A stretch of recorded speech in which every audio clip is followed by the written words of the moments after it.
there seems to be a certain level of pride to say, I'm a gangster versus a racketeer. In your world, like we're not in your world. We don't know your world. But in your world, how is a gangster scene? How is a racketeer scene in the streets? It's almost like if I'm in the military, you know, I wonder, is it like infantry versus support? What does that look like, racketeer against gangster? That's a great analogy. I mean, infantry versus support. You know, when you're in the infantry, you're going out and you're putting yourself on the front lines, and there's somebody way in the back supporting you. They all deserve respect. They're all part of it. Yeah. But, I mean, the main guy on the front lines, you got to give him a lot of respect. He's the guy taking the bullets, giving them. I mean, he's the guy who's making them happen. So you got to respect him a little bit more than the guy in the back. But they're all part of it. So I never looked at it when I was in the military as well. I never looked at somebody who was in the back that he was less than me. But he was in the back. I was in the trenches. And I really wasn't in the trenches. I was in the infantry, but I was on communication. So in the back, we set up a tent where they communicate with the front lines and back and forth. And I'm the schmuck who ran back and forth to the front line to talk with the guy who's got the radio or what there was problems. So I'm back and forth. So I knew what it was to sit in the back, and I knew it was to be sitting on the front lines. I'd rather sit in the back a little bit, to tell you the truth. But you had bullets fucking flying around you. And where was this exactly? In training. Okay, training. Yeah, I never went to Vietnam. For Vietnam, this is for, okay, gotcha. Yeah, I was in during the Vietnam War, but I never went there. You needed a full year. I only had 8 months left, so they wouldn't ship you out. So, and then they asked me when I go to the VA, did you have boots on the ground? Yeah, I did. In Bensonhurst, Brooklyn, I had boots on the ground. Not in Vietnam.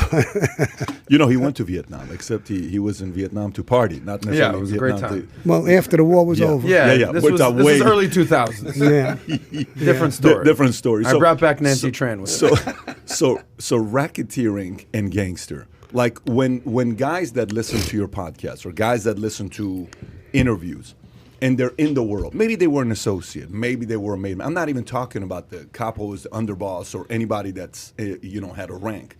Those who were an associate or those who were made man, how do they look at visually? Like, I'm really curious. How do they look at a gangster versus a racketeer?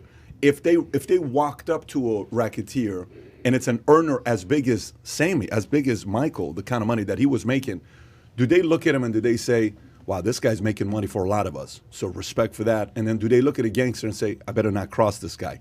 What is that level of mindset in your world, not our world, in your world? Well, to put it in your world, how do you look when you go in a room and there's a pit bull and there's a poodle? What do you think and how do you feel? You're saying a racketeer is a poodle? Well, compared to a pit bull, he's a poodle, yes. So that's an interesting analogy to say the least. I didn't think he's. I don't really have a comment other than that's interesting. Well, I mean, So I'm a gangster, you're a racketeer. That's what I just learned from because I make the money and you deal with other stuff. Yeah, well, a pit bull bites, right? So you're gonna have, I'm gonna be a little more cautious than this. I got you. Poodle. And the pit bull, the poodle makes money at shows. And you got to respect that. He's won medals, and you could sell his little puppies and stuff like that for big money. And so you respect both of them. You love both of them. They're dogs. Yeah, Sammy, can I ask one's you? a little more dangerous than the other one. Can the gangsters? Do they need to coexist? Meaning, do you need to have racketeers and gangsters? Can you just have gangsters? Can you just have? No, you got to have a yin yang kind of a thing. How does it work? Listen, we respect the entire thing. If you burnt that saint in your hand and you became a made guy, we respect you no matter what. We respect the life. So we respect whatever you are. Somebody proposed you to become a friend of ours, and we respect that. If we don't respect that, we could die. We can't raise our hands to one another. I can't raise my hands to a guy who's a racketeer and say, I'm a tough guy and he's not. I can't. That bullshit just don't work. Everybody has equal respect. David, is that mic on? Is that mic on? No. Is that mic on, Kai? I think it was on now. It was on? Now you turned it off. Yeah. Okay, good. Okay, that's good. I'm hearing stuff. Okay. Excellent. Did that answer your question for you, that Racketeer versus Gangster? I want to make sure that he was. The reason why comfortable we're with his asking this answer, question is because Adam's thinking about being a gangster, and we're trying to hold him back from doing it Sammy, because he wants to. I don't think he I is can qualify convinced for that life. he doesn't want to do La Cosa Nostra. He talks about La Kosher Nostra is what he wants to do. That's appropriate. Yeah, he could go to a Jewish deli and and hit it up. Thank you. But you said quite candidly last night that you got along very well with Jews, and the Italians and the Jews coexisted, and you guys did things together. Would you expound upon that? Absolutely, absolutely. Always did. In Bensonhurst, Brooklyn, when I was a kid, it was predominantly an Italian Jewish neighborhood.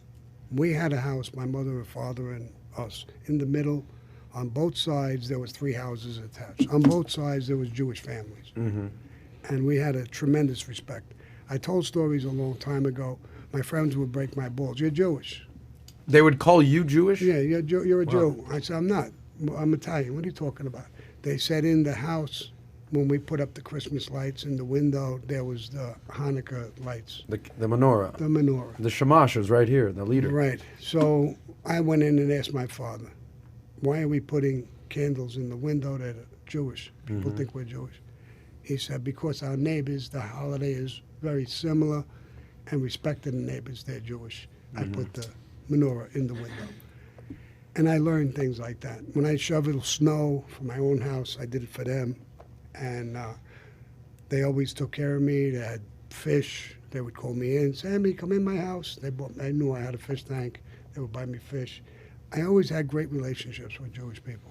Sammy, what's the story about the Jewish community? I talked to Myron Sugarman. I don't know if you know the name Myron Sugarman or not. No. I had him on, and he was a Jewish gangster. He calls himself the last Jewish gangster. And he was telling stories about the Jewish mob back in the days, how tough they were, how strong they were. And partly he talked about how they trained Italians because they were one of the first that, what do you know? You're a history guy. What do you know with the history of the Jewish mob and the affinity with the Italian mob? Did they, was there a training going on? Was there some kind of a... You know how you're talking about Meyer Lansky and Yeah, them.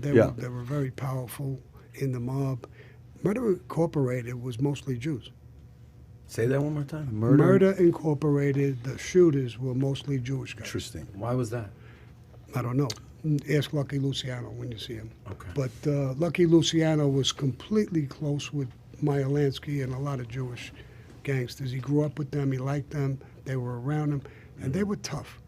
I mean, Bugsy Siegel. These people were tough people. Murder Incorporated, there was a bunch of them. Well, it comes down, the actual history of it comes from the original immigration. The Jews were the first real wave of immigrants in lower Manhattan. And then, we talked about this with the Irish. Corned beef on St. Patrick's Day is actually the Jews teaching the Irish how to cure their meat. There was no refrigeration. They couldn't afford it.